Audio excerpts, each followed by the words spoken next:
Hey, and welcome to this video. So this is part 2 of the benzoic acid stuff, and it will be about making biphenyl.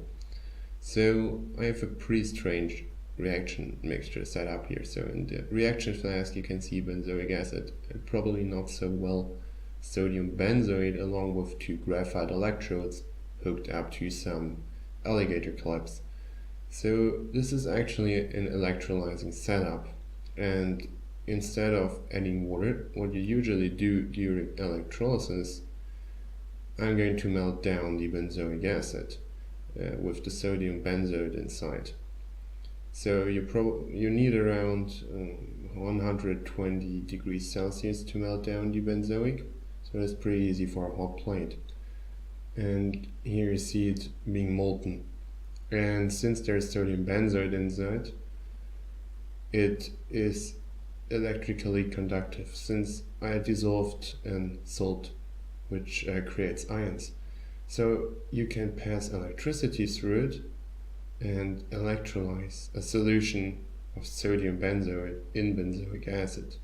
In water there won't be much happening, but inside benzoic acid you can actually get the carboxyl group to oxidation, which means that on one side you produce more sodium benzoate. Of course, there's first being sodium being produced, and then there's hydrogen of the reaction with the benzoic acid that's around with the sodium, so it will just produce more sodium benzoate. And on the other side, the anion, which is benzoate, will be oxidized to release CO2.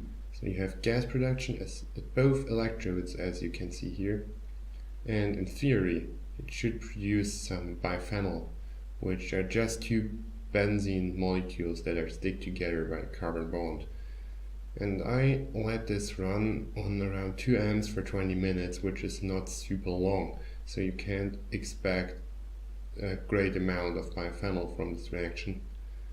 But it finally did produce one, and this was a pretty interesting experiment, since maybe this can be repeated on terephthalic acid, and that's what I'm going to try in a future video. So terephthalic acid is basically benzoic acid with 2 acid groups on the opposite side of the benzene rings, and maybe you can use this to create some kind of chain, some kind of polymer structure made out of benzene molecules. And here you see, after I flushed everything with very concentrated sodium hydroxide to destroy all benzoic acid and dissolve the sodium benzoate, and what's left is what does not dissolve, and this is the biphenyl, probably along with some graphite. So I checked this later, and it actually was some graphite in it, but most of it did melt at 60 degrees, so it's a pretty good sign for having biphenyl. So thank you for watching, and see you soon again.